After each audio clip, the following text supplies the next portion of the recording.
ദൈവനാമം മഹത്വം ഉണ്ടാകട്ടെ. ഇന്ന് നമ്മൾ കാണാൻ പോകുന്ന വീഡിയോ കുറച്ച് ചർച്ചാ വിഷയങ്ങൾ ഉണ്ടാകാൻ പോകുന്ന ഒരു വീഡിയോ ആണ്.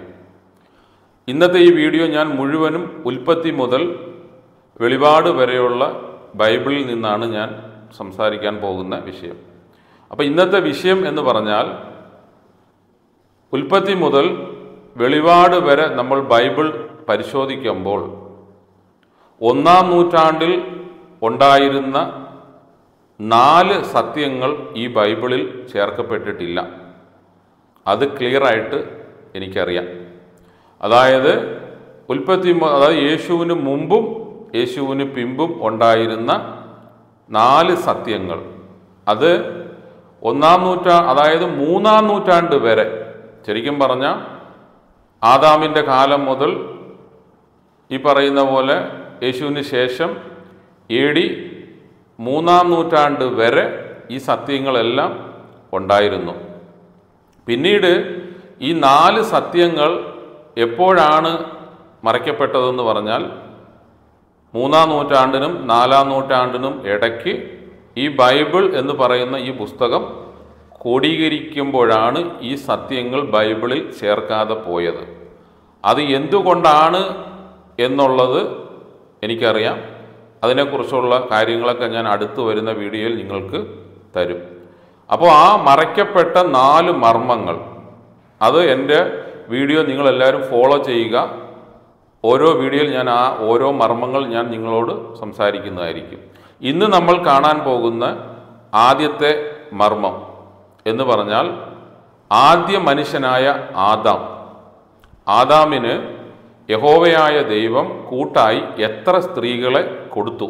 ഇതാണ് നമ്മൾ കാണാൻ പോകുന്ന ഇന്നത്തെ വിഷയം. ഇവിടെ ശുശ്രൂഷകരെല്ലാം ഇത്രയും കാലം പഠിപ്പിച്ചത് ഹവ്വായിൽ നിന്ന് സൃഷ്ടികളെല്ലാം ഉണ്ടായി എന്നാണ്. അത് ശരിയല്ല, തെറ്റാണ്. ഹവ്വായെ യഹോവയായ ദൈവം ആദാമിന് കൊടുക്കുന്നതിന് മുന്നേ ആദാമിന് ഒരു സ്ത്രീയെ ദൈവം കൊടുത്തിട്ടുണ്ടായിരുന്നു. അവരിൽ നിന്നാണ് സൃഷ്ടികളെല്ലാം ആദ്യം ആരംഭിച്ചത്. അതായത് ആദാമിൻ്റെ കൂടെ ആ സ്ത്രീയെ സൃഷ്ടിക്കുകയായിരുന്നു. ഹവ്വായെ ആദാമിനെ ഉറക്കി കിടത്തിയിട്ട് ഹവ്വായുടെ ഒരു വാരിയിലെടുത്ത് ഉണ്ടാക്കി കൊടുക്കുകയാണ്. ആദാമിൻ്റെ ഒരു വാരിയിലെടുത്ത് ഹവ്വായെ ഉണ്ടാക്കിയാണ് കൊടുത്തത്. അപ്പോൾ സൃഷ്ടി വേറെ, ഉണ്ടാക്കുതൽ വേറെ. ഇത് 2 ദൗത്യമാണ്. അത് ക്ലിയറായിട്ട് നിങ്ങൾ മനസ്സിലാക്കുക. ഇന്ന് ഈ വീഡിയോ കാണുമ്പോൾ ആരും എന്നെ കുറ്റം പറയാനോ ഒന്നും നിങ്ങൾക്ക് അർഹതയില്ല. കാരണം ഇത്രയും കാലമായിട്ട് എഴുതി വച്ചിരിക്കുന്ന ബൈബിളിൽ നിന്നാണ് ഞാൻ സംസാരിക്കുന്നത്. അപ്പോൾ ഇത് ഞാൻ പറയുന്നതിന് മുന്നേ നിങ്ങളിത് അറിയേണ്ടതും നിങ്ങൾ മറ്റുള്ളവരെ പഠിപ്പിക്കേണ്ടതായിരുന്നു. പക്ഷെ നിങ്ങൾ പഠിപ്പിക്കാത്തത് കൊണ്ടാണ് ഈ കുരുടനായ എന്നെ ദൈവം കൊണ്ടുവന്ന് എന്നിൽ കൂടെ ദൈവാത്മാവ് നിങ്ങളോട് സംസാരിക്കുന്നത്. കാരണം ദൈവാത്മാവിന് പ്രവർത്തിക്കാൻ ഒരു ശരീരം ആവശ്യമാണ്. അത് എൻ്റെ ശരീരം ദൈവാത്മാവ് തിരഞ്ഞെടുത്ത് എന്നിൽ കൂടെ നിങ്ങളോട് ഈ സത്യം സംസാരിക്കുകയാണ്. ഓക്കെ, നമ്മൾ ഇനി വിഷയത്തിലോട്ട് വരാം. ഞാൻ എല്ലാ വീഡിയോയിലും പറയുന്നത് പോലെ ഒരു ബുക്കും പേനായി എടുത്ത് വെക്കുക. ഞാൻ ആ പറയുന്ന റെഫറൻസ് നോട്ട് ചെയ്യുക. എന്നിട്ട് അത് ബൈബിളിൽ ഉണ്ടോ എന്ന് പരിശോധിക്കുക. ഉണ്ടെങ്കിൽ അത് വിശ്വസിക്കുക. ഓക്കെ, ആ റെഫറൻസ് ഇതാണ്. ഉൽപ്പത്തി പുസ്തകം 1-ാം അധ്യായം അതിൻ്റെ 26 മുതൽ നമ്മൾ താഴോട്ട് വായിക്കുമ്പോൾ ആദാമിൻ്റെ കൂടെ ഒരു സ്ത്രീയെയും സൃഷ്ടിക്കുന്ന രംഗം അവിടെയുണ്ട്.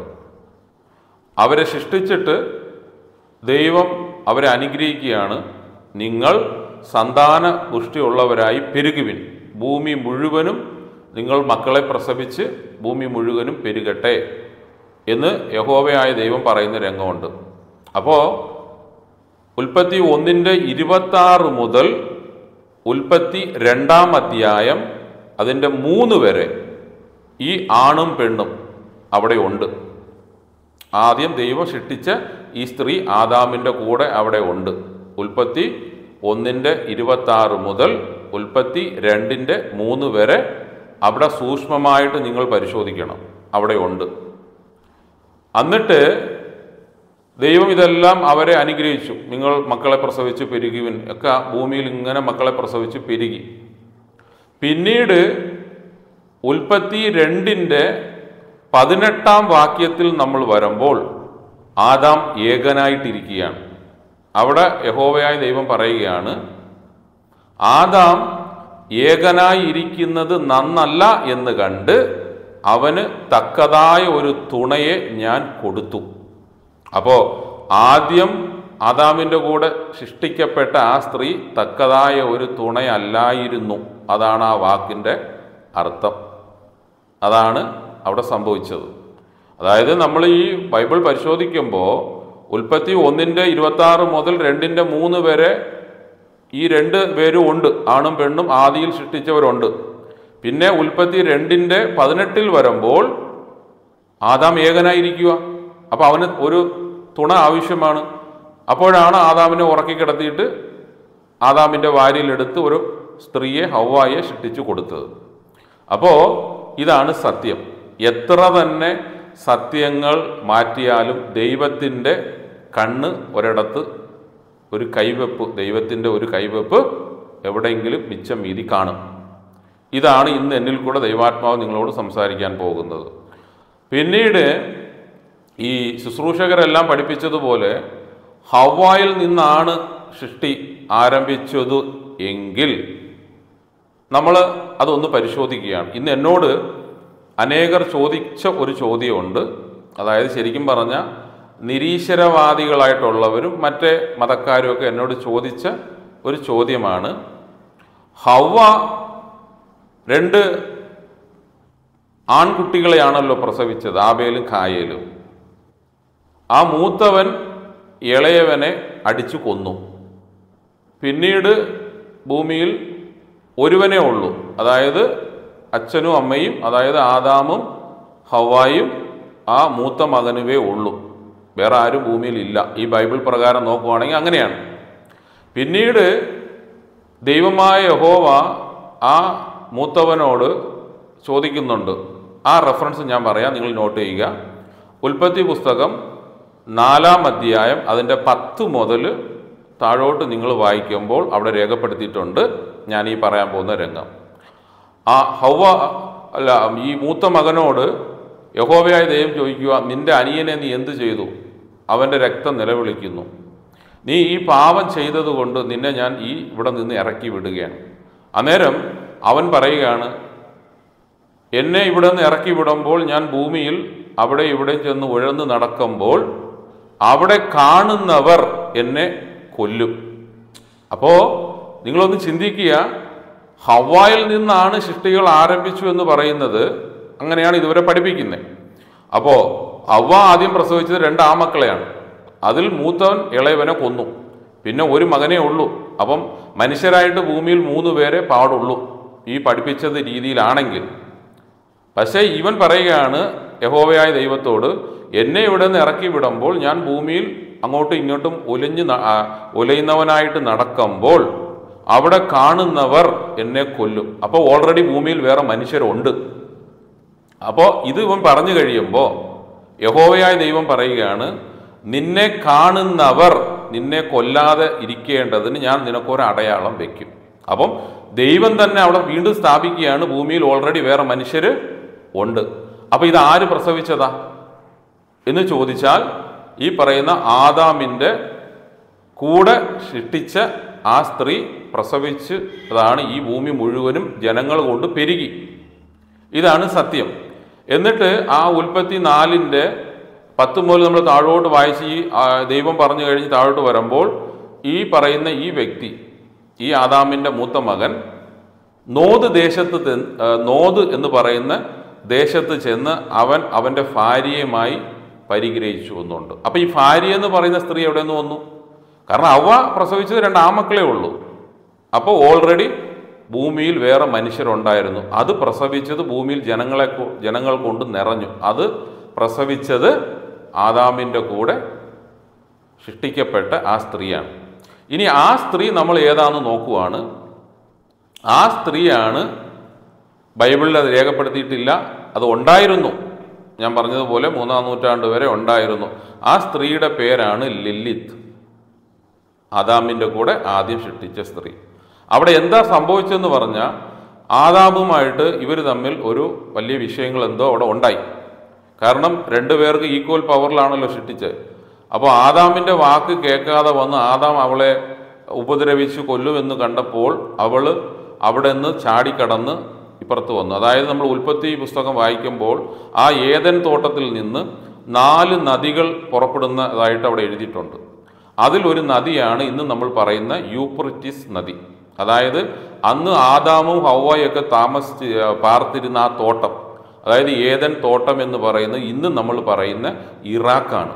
ഇറാഖിൽ ബാഗ്ദാദ് എന്ന് പറയുന്ന സ്ഥലത്തായിരുന്നു ഈ ഏദൻ തോട്ടം ഉണ്ടായിരുന്നത്. ഇവരെയൊക്കെ ദൈവം അവിടെ നിന്ന് അടിച്ച് പുറത്താക്കിയിട്ട് ഈ തോട്ടം തന്നെ ദൈവം മേലും കീഴുമായിട്ട് മറച്ചു കളഞ്ഞു. ഇന്നും ആ സ്ഥലം ചതുപ്പ് നിലമാണ്. ബാഗ്ദാദിൽ അവിടെ മനുഷ്യർക്ക് നടക്കാൻ പറ്റത്തില്ല, കാല് വെച്ചാൽ ചെളിക്കകത്ത് താന്നു പോകും. അത് അങ്ങനെ ഒരു ഏരിയ ആയിട്ട് ദൈവം മാറ്റി. അവിടെ നിന്നാണ് ഈ ബാഗ്ദാദിൻ്റെ കിഴക്കുകൂടിയാണ് ഈ പറയുന്ന യൂഫ്രട്ടീസ് നദി ഒഴുകുന്നത്.